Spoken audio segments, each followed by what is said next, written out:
right here this afternoon, and I tell you what, I have one of my favorites right here sitting across the table from me this afternoon. Prudence Taylor, of course, is the head librarian over there at the Greenwood Library, and I tell you what, understand it's a cool place to be, but I am going to read a comment that was put on Facebook, Prudence, about you when we announced earlier today that this was going to be coming up. I'm going to go ahead and tell you. Bob Roy said, Prudence Taylor is one of Greenwood's least recognized treasures. She is a wonderful person and an extremely valuable asset to our community. That is so very, very kind. Isn't that nice? I tell you what. We do. That's Bob Roy, yes. Yes. I have to put a gold star next to his name. Exactly. So, of course, he does work at the Index Journal, so he's probably coming by to see you for some advertising, Prudence. But anyways, that was really, really nice. And, of course, Bob, of course, is a big reader, and we used to be at Walden Books when we had Walden Books at the mall years and years ago. So I know he appreciates the fact that you're there and able to guide and help and do so many good things right there at the library. He's a good reader, he makes some recommendations for me, too, so I really appreciate it. I love to talk about books. With most people. With most people. There you go. Well, I know that I saw that there were a lot of the summer reading list or something. Did I see a summer reading list here in my stuff? I thought I read a summer program list. A summer program list, okay. You didn't put out a list of books that people should be reading this summer? Well, I did books for the beach for adults, and some of those, it's for people to relax and read. Right. There are books that I have read, actually this time I've read all of them, and they're things that I recommend that I think people will enjoy. Sure. Some of them are light, some of them are not. One of my favorite books that I read this year was Dead Wake by Eric Larson. It was a difficult book to read because it's about the sinking of the Lusitania, but it was very, very good. He's one of my favorite writers anyway, but I enjoyed the book.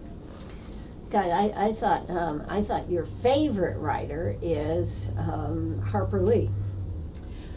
Well, she is. She was in the news a little while ago. Yeah. That's right. She has a book coming out in July called Go Set a Watchman, and it is a prequel, not a prequel, but she wrote it before she wrote To Kill a Mockingbird. And it has the characters Atticus and Scout, and I think Jim is in it too. I haven't read the book yet. It hasn't come out yet and won't be coming out till towards the middle of the month, I think. But the library does have copies on order, and people can come in or you don't even have to come in if you've got a computer at home. You can put it on hold, but it isn't available yet. I guess you'll be getting one of the first copies, right? No. No? Actually, I had to buy my own copy. You had to buy your own copy? I had to buy my own copy. No, I'm really nice that way. I used to work for someone who, not in Greenwood, never in Greenwood, but at another library, and she would put her name ahead of the list, ahead of everyone on the list. And since sometimes that would knock me down to number 10 or 30 or one time 79. 79. And you remember this, don't you, Bruce? Yes, I do. She never forgets anything, folks, yes.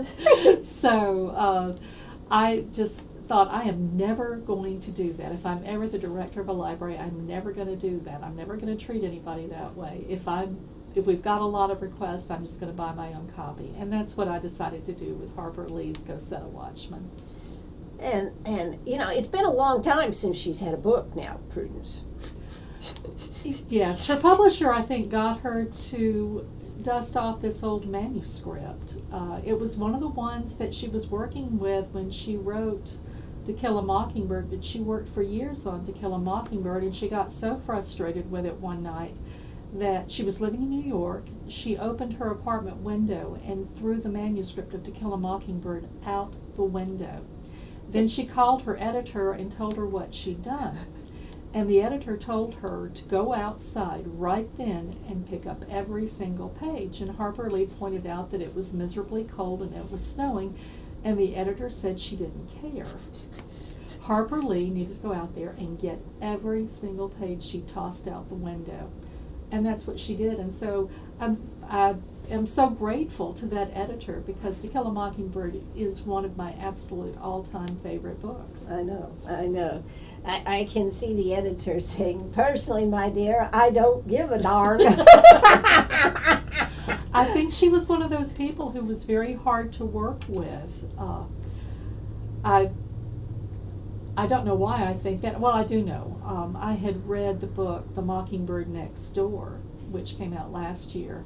And this woman had written the book about Harper Lee and living next door to her, and she wrote about some of the people in Harper Lee's life and her sister Alice Lee's life.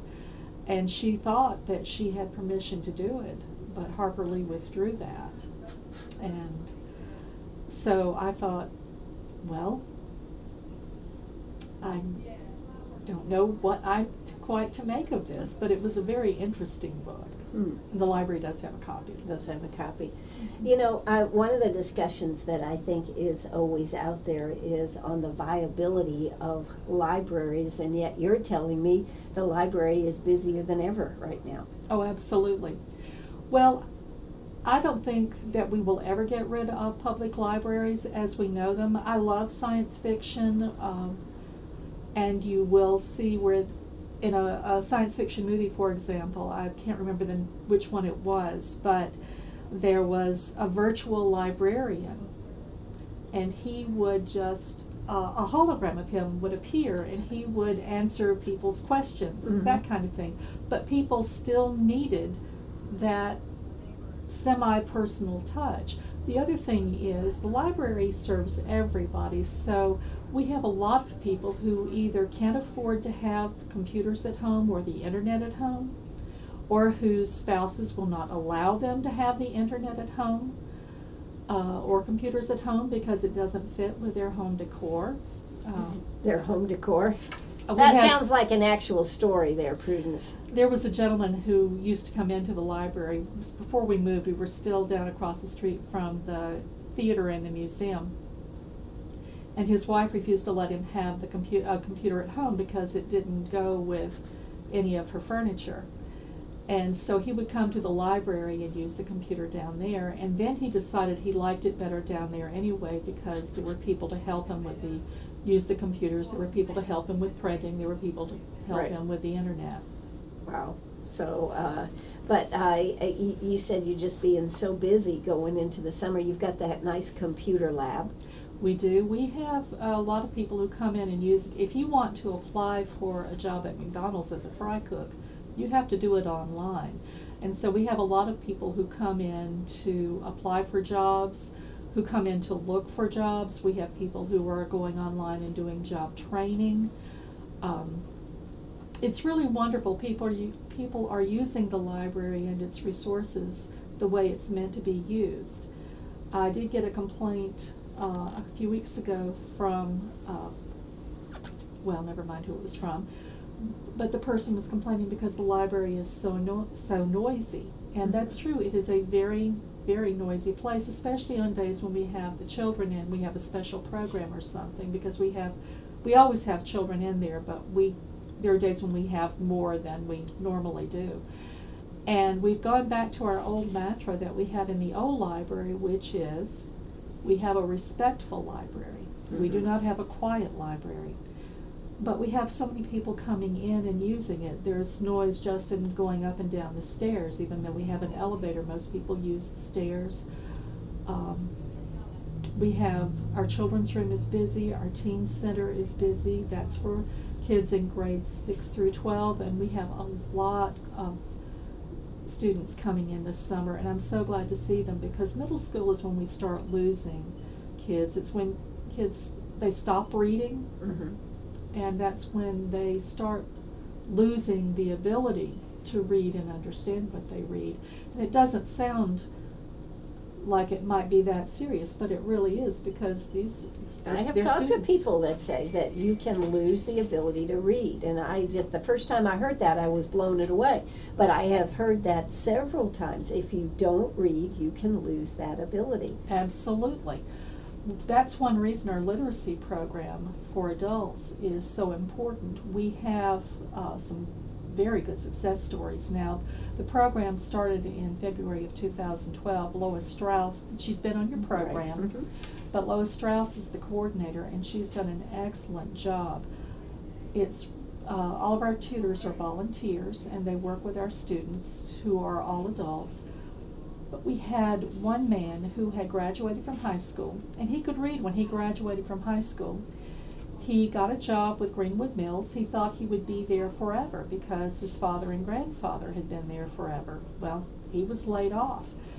He had not picked up a book, a magazine, or a newspaper since he graduated from high school. Here he was in his 30s, and he could not read well enough to be retrained. He wanted to go for a class to take a class over, or a series of classes at Piedmont Tech, and he couldn't read well enough to get into Piedmont Technical College. So, which is not that easy to do. I don't want to make it sound like it is. I've taken classes over there myself, and they're excellent courses. How quickly did he pick it back up, though? It took him over a year. Wow. It took him over a year, and he was working very hard at it, but because he had not practiced, he was working with a tutor, he was working with an online program, and he had workbooks as well, but it took him over a year to regain that skill, to read well enough and to understand what he read well enough to be able to go through training at Piedmont Technical College. Absolutely. So that's the thing. If you know how to read, you need to continue to read. And in many jobs today, you have to be able to read.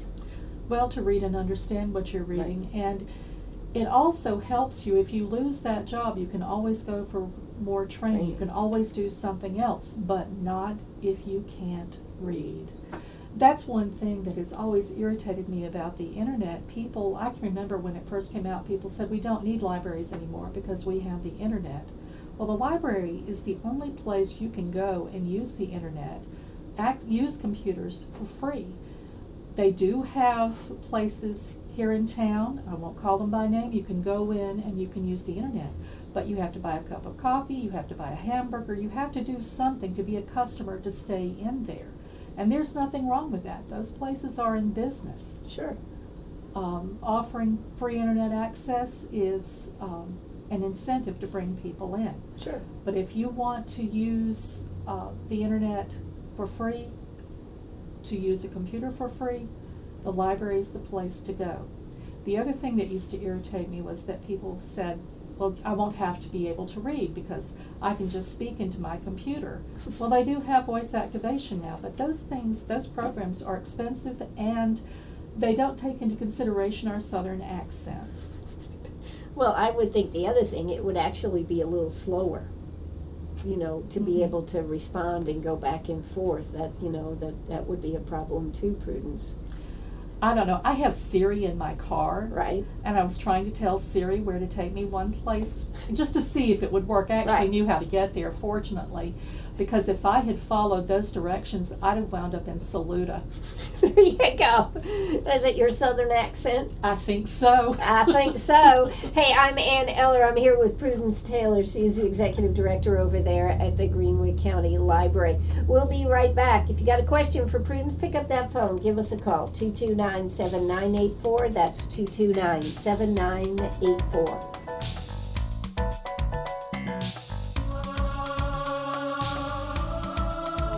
Right. We are right here this afternoon, just having a good time sitting here talking about the library, things going on at the library. Prudence, how long has the new library been open? We opened the first weekend in October of 2010. We opened that Sunday afternoon, and we've been open ever since, except for weather issues, times when it snowed or there was an ice storm or something like that. But we've always had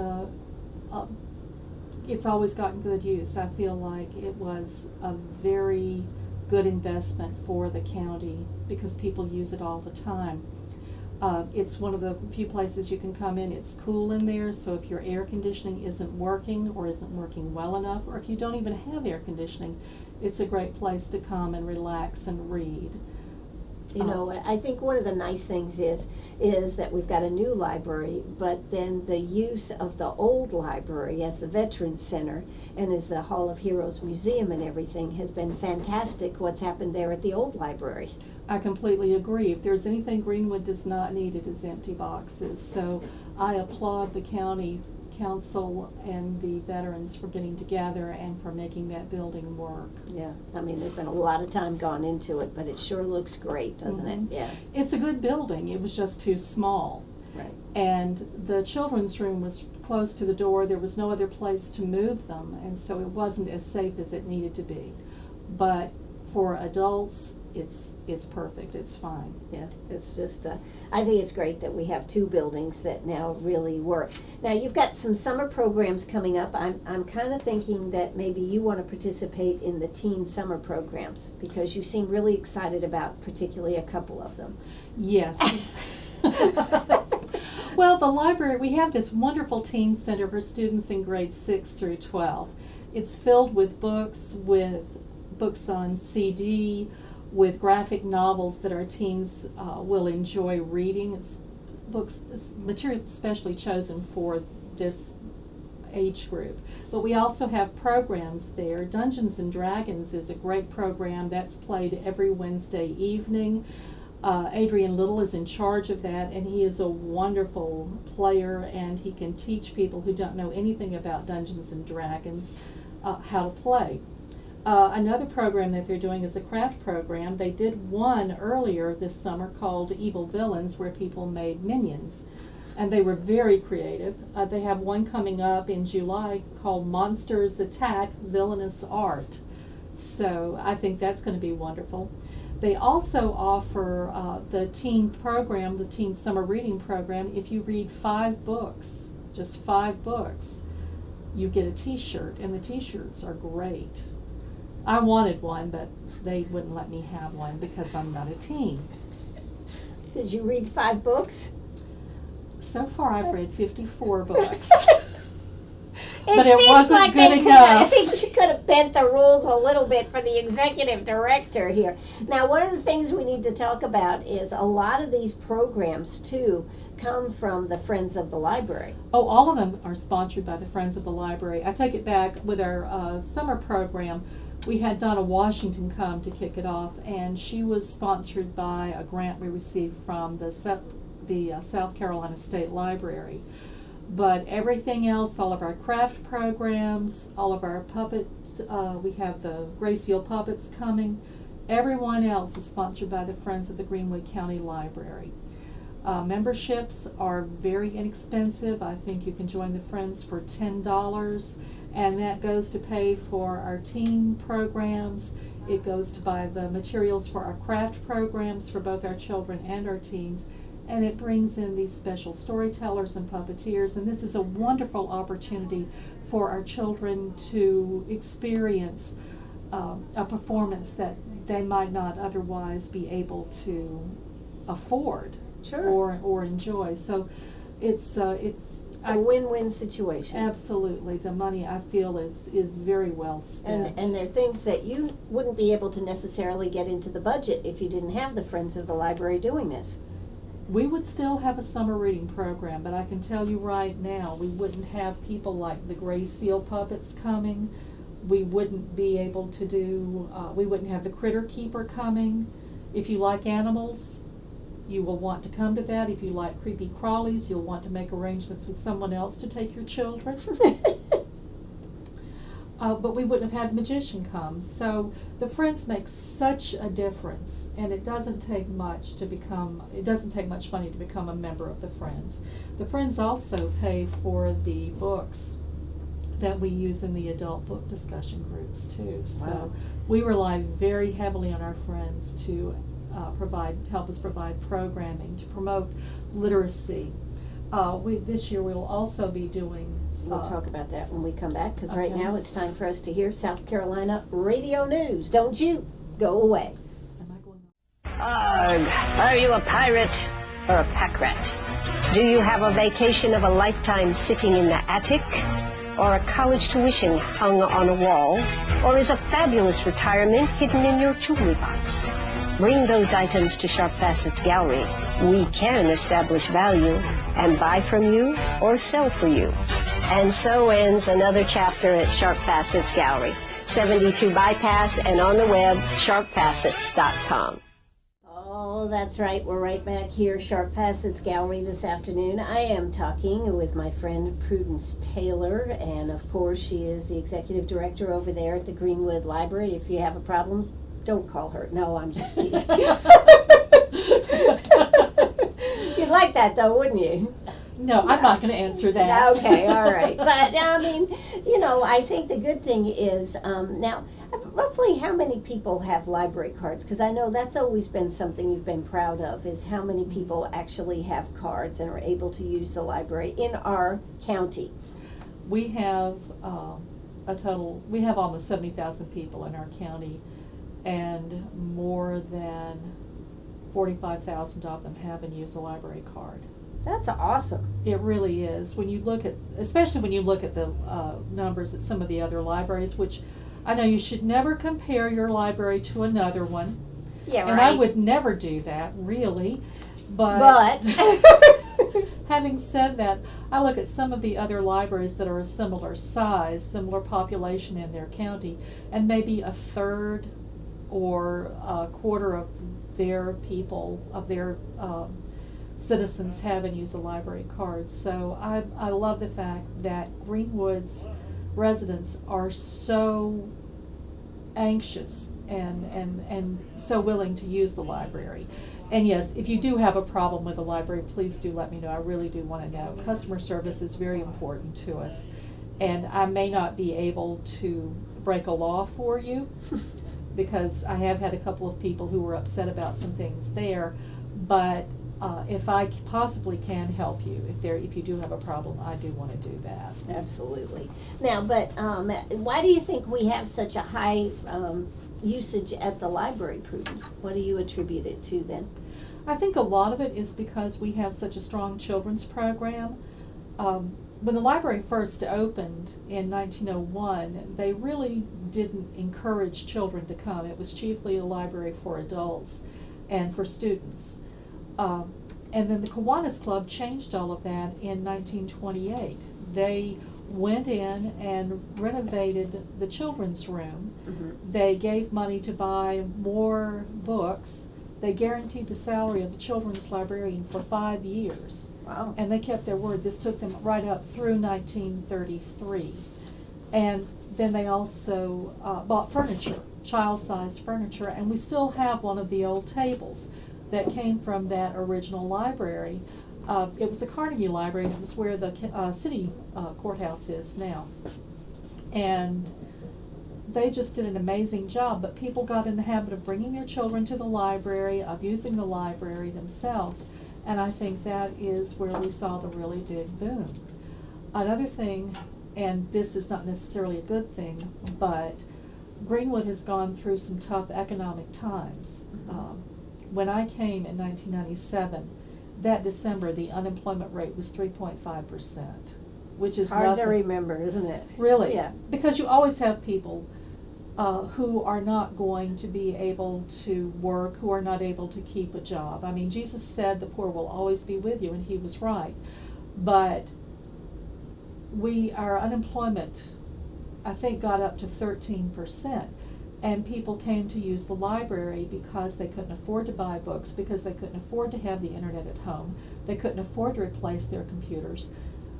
They came to the library to attend programs. They came to the library to use materials. They got in that habit, and I think we're still seeing that. The other thing is, and I think this was something that we saw when I look back at statistics from World War II at the national level, not at the local level, not at the Greenwood level, but when I look at them at the national level, people used the library very heavily during World War II because reading can take you away from a difficult time. Mm-hmm. And it may just give you a break in your mind, in your Sure. imagination, but it helps. Absolutely. Not only that, I think you've got a great place where people upstairs can read magazines and newspapers. This whole thing, Absolutely. you know, is a great area when you talk about taking that break and just getting away for a little while. Just sit down there. It looks nice out over the uptown Greenwood there. You're learning about the history of your family tree and this type of thing. The genealogy. Genealogy, that's the word I was looking for, has been a real nice addition. I think so. It's been a good place to keep our materials, and it's staffed completely by volunteers. We are so grateful to our volunteers. If it weren't for them, we wouldn't have the literacy program that we have at all. Greenwood would not have a literacy program. The library didn't develop its literacy ESL program until the Greenwood Literacy Council closed its doors. And then we wouldn't have, the genealogy room would not be open. It would not be as available for people as it is, and we have all of that because of our wonderful volunteers. Absolutely. You know, and one of the things that I think is so great is the languages that you can learn through the Mango language department. And you can do that as long as you have a library card on any language at any time, whether you're here in Greenwood or across the country or getting ready to go out of town, out of the country. That's exactly right. We started, I got a grant so that we could have Mango, and we also allowed us to buy a certain Dollar number- General, with Dollar the General. Dollar General's There you go. Literacy Right. Foundation and the American Library Association and the American Dream Grant. And that allowed us to offer Mango to our our ESL students. But it also allowed us to offer these language programs or language lessons in all different languages. Even to talking like a everyone. pirate. That's right. Yes, If you and want to know what ARG means, Yes. I don't know what it means. Yeah, we did it live on the radio here. It was a lot of fun. In fact, we repeated that program just a few weeks ago, Prudence, because it was so much fun and got so much response. That's wonderful. Yeah. But when I went to Kenya, I wanted to at least be able to say hello, and I learned Jumbo Jumbo. That's what I remember now. Oh, and also Hakuna Matata. But I thought that was just Disney Right. Swahili, but it turns out those are actual words. How about that? I know. And you would have never known that. That's exactly right. It means no worries. No worries. And she uses that all the time now. Yes, it is something I have taken with me. It was a good takeaway from your Mango learning class. Yes. That's right. And a trip, and by the way, a trip to Kenya. Yes, Yes. yes, indeed. Yeah, so, but there's all kinds of uses for that. Whether you really want to learn the language or you want to learn just, what shall we call it, tourist language, the stuff to be able to get by when you are going to an area. Absolutely. If you're taking a cruise, and you're going down down around the Horn, you need to be able to ask, "Donde es barca?" Where is the ship? Because How do I get there? You need to be able to get back. That's right. If you've gotten off and you're shopping, you need to be able to get into a taxi and say, "Donde es barca?" so you can get back to your ship. See, these are things, and as long as you have a library card, you can go right on the library website, correct? Yes. And just it's got a tab on the left hand side, navigation that It's part of our digital library, and it's also with our Second Start, which is the name of our literacy ESL program. And we also have books that you can download. We have ebooks, we have audio books that you can download. And don't you even have some movies? We do, Yep. yes. Okay, We see? do indeed. And those all are free? They're all free. All it takes is a library card. Wow. And you have to have internet access at your home or business, wherever you're using them. However, if you don't have that, it's still not a problem. This is something we've seen adult children give their parents e-readers for Christmas. And we offer lessons in using e-readers and using tablets. We have Tech Tuesdays. You can call in, make an appointment, and meet with a reference librarian. Show her your phone, your camera, your e-reader, your tablet, your laptop, and we can help you set it up and use it. We're How more than about happy that? to do that. That's terrific. A lot of times we'll do it for you. Wow, okay. Well, there are good things at the Greenwood County Library. Summertime is a great time to get out and stop in and get familiar with all the things that are at the library. Right now, we're going to hear a quick word from our sponsors, and when we come back, we're going to be talking about what is Greenwood going to be reading this fall. Hey, you stay right here. We'll be right back.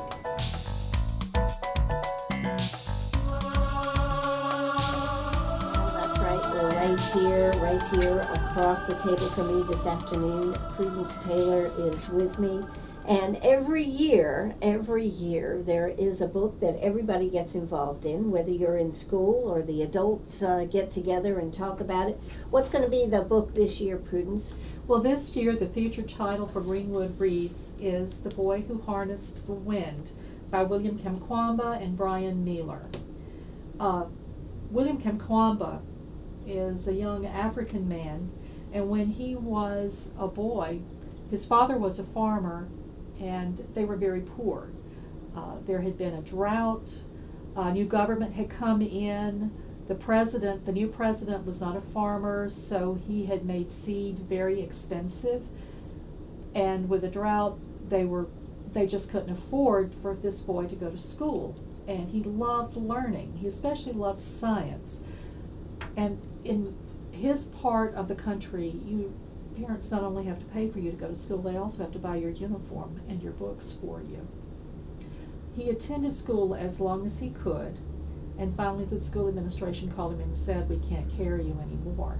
So he had to leave school, but the U.S. Army had established a library before they left the area. So he would go to the library every day, and he had a dictionary, Swahili English dictionary, and he would take that dictionary and he would take books with lots of pictures, and he tried to teach himself English that way.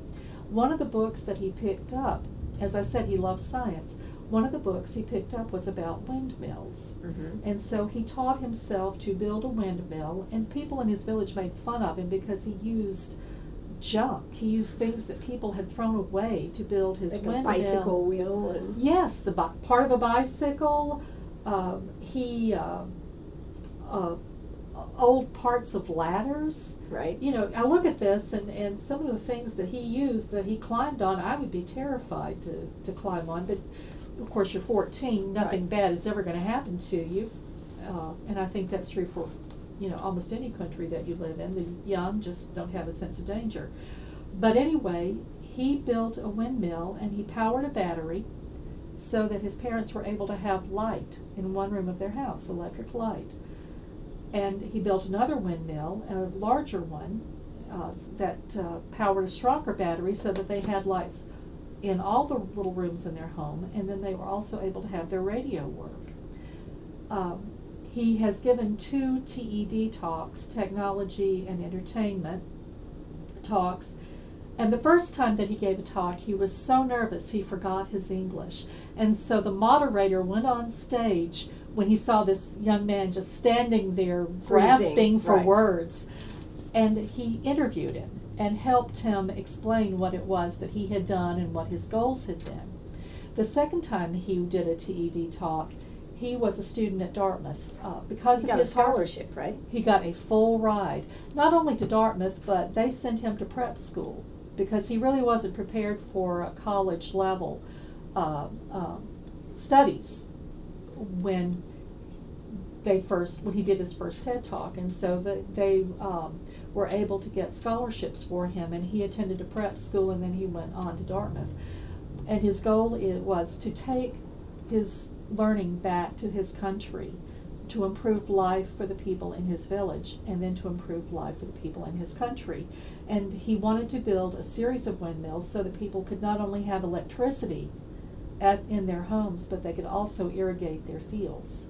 So it's just an amazing, amazing, inspiring story, and it's a true story. And it's something that went out to all of the high schools in Greenwood School District 50, 51, and 52. We've always had the English classes participate in Greenwood Reads. We've usually had the history classes participate, but this year we also had the science classes participate, so we're just really happy about that. And of course, adults will be participating. The Classics Old and New book discussion group at the library will be participating, as well as our book discussion groups in our branches. And then at First Baptist Church, there is a group that reads secular books, and they will be reading this one as well. Well, I just wondered, Prudence, do you think that we can still spark that enthusiasm to create? I think so. I read about people like this, and yes, this young man is in Africa, but I think we can find that here in our own country. The library is working with a museum, and we're hoping to be able to do an interactive exhibit on sustainable energy. Wow. To go along with Greenwood Reads. Well, it's kind of interesting because that does kind of go along with the museum and their electricity exhibit that they have down there at the museum. Absolutely. They are wonderful partners. Right. I can't say enough good things about Bethany Wade and Stacy Thompson. They are such great partners. Yeah, because that's from the Franklin Institute. Yeah. Yes. So it's kind of interesting that you're all kind of doing the same type of topic as far as electricity and whatnot.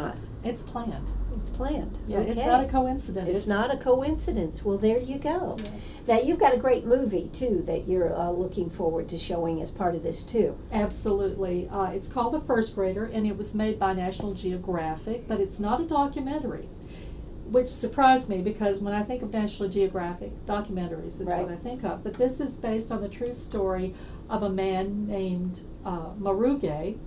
He was an old Mau Mau warrior. He was in his 80s, and he did not know how to read. His government announced that education would be free. So he went down to the school to register. There were over 200 children and their parents down there registering for school, for free school, but the school had only 50 desks. Wow. And so he really wanted to go to learn to read. It was very And he important was to him. old. He was 80. He was in his 80s. Yep. And he had to convince a teacher to allow him to take one of those spaces. And But he did? He was able to do that. So this is a very inspiring story. It is based on a true story. It is not a documentary. It is a fictional movie. Right. There's a better word for it than that, but I can't think of what it is. That's okay. But and you'll be showing that in the fall? And we'll be showing this one in October. In October. And the books, as long as we have them, we have a few free copies of The Boy Who Harnessed the Wind, and we'll be giving those out until we run out. We'll start giving those out in September. So something to look forward to, and then of course you'll be doing lots of discussions. In fact, there'll be discussions in the schools about this. Yes, and then Donna Washington, who is an African-American storyteller, will be coming. She will end the program at the end of October. She'll be performing in the schools, and then there will be a performance for the public at the Ware Shoals Community Library at 10 o'clock. On either October 29th or 30th, but I will have more information about that later. Well, we'll have to see about having her on the radio with us. Yes. We always like to do that. In fact, we just and she will be here. Yeah, she will be here. And I tell you what, we had Tim Lowry here last week, I think it was. He was, of course, you brought him to us when you were doing the Greenwood Reads last time. Yes. And he was going to be over there in Abbeville and in McCormick, and we had a great conversation about the stories and the history and everything. It's just phenomenal what you can learn and how lively history can actually become. It can be a lot of fun. A lot of times people look at a book and think that it's just dry facts, but when you get the stories behind The story, yes. It is just, it can be so much fun. It can be so interesting. Yes. So that always a story to particularly good storytellers. They just do such awesome things for sparking interest, particularly I think in reading. Absolutely. I know Tim Lowry, when he was here, focused on the American Revolution and stories about soldiers and life and some of the famous people that a lot of our students didn't know about. Donna Washington will be here. She'll be telling stories, African folk tales, but she'll also be telling some scary ghost stories too, because that's right at Halloween. Yes, it I is. know. So I'm really looking forward to having her come. She did our kickoff for our summer reading program at the beginning of June, and she was wonderful then. We think she'll be great with our teens too, because that's a tougher audience. Yeah, they are kind of tough. They're tough for everybody, aren't they? Oh, absolutely. Yes. No question. No questions. Well, you know, becoming a member of the Friends of the Library brings a lot of these people that we've been talking about in programs right here to Greenwood. So, you know, we should tell people that they need to be part of Friends of the Library one more time, don't we? Absolutely. The dues are $10 each, or not $10 for a family, but $10 for an individual, $25 for a family. But the rewards go way beyond that. That's right. And they also work. In fact, you have room for volunteers. You have volunteers that work right down there as the entrance when they come right into the library. Yes, we do. We have 125 volunteers. 125 volunteers. I can remember when you had 20, Prudence. I remember we had one. Hey, you know, you're listening to WCRS right here in Greenwood. Just a little bit more about the Friends of the Library. There's an individual, a family, and is there a corporate membership too, or I don't remember? There is a corporate membership, but most people belong either to the individual or the family. The family. And as I said, we've tried to keep the prices low so that people can afford to join. And if you volunteer at the library, you automatically are made a member of the Friends. You get to pick where you want to work. If you think you would like to work in the children's room and you try it and you find that you really don't want to, we move you immediately. You are not stuck. You do not have to stay there. No. And I suppose, like most organizations, you're very worker-friendly, meaning if they have a vacation, they have something coming up, it's not a problem. You'll work around their schedule. Absolutely, Yeah. absolutely, because we realize there are a lot of places in Greenwood that you could volunteer your time, and we appreciate your volunteering at the library. That's right. And when you come right in the doors on the right-hand side, there's all those books that people bring in and donate too. We had our Friends bookstore there. Right. Most of those are donations. They're things that we can't use. When people bring in books to donate to the library, or books on CD, or videotapes or DVDs, we go through them first to see if we can use them at the main library or at one of our branches in 96 or Ware Shoals or on our bookmobile. If we can't, then we'll put it into our book sale. And they're very reasonable. Yes. Yes. You can buy a new book that has been read by maybe one person. It costs $25 at the bookstore. You can buy it for $2, read it yourself, and then if you've kept it in good shape, you can give it as a Christmas gift. That's right. Not that I would know anything Think about that. that. No, you wouldn't regift anything, would you? Never. Never. Okay. But you know, that is the fun thing. And then, of course, we do need to mention that twice a year, the Friends of the Library always have their big book sale. Yes, they do. And that's where a lot of this money comes from. When you buy a book at the book sale, For 50 cents or $1. yes. Or if you wait to the last day, you can Get a whole bag. You can Yeah. get a bag for $5. You get to fill the bag. Right. But that's where the money comes from to pay for a lot of these programs. Yeah, it is. It is phenomenal what they're able to do. So become a friend of the library today, and you'll be glad you did. You can check in there. Now, if somebody wanted to call and find out about Friends of the Library, do they call just the main number at the library? Yes, you would call 941-4650 and ask about joining the Friends of the Library. That's right. And go online. What's the website for the library? It's www.greenwoodcountylibrary.org. It's a very long address, but it is so easy to remember. That's right. So check out some of the programs and some of the things you can download and some of the things you can check out, and learn a language. Why not? It's summertime. Especially if you can learn pirate. That's right. Arr! That's going to do it for today's show. Prudence Taylor, thanks so much for coming out today. Thank you for having me, Ann. It's been a pleasure. All right. This is WCRS right here in Greenwood. Bye-bye, everybody.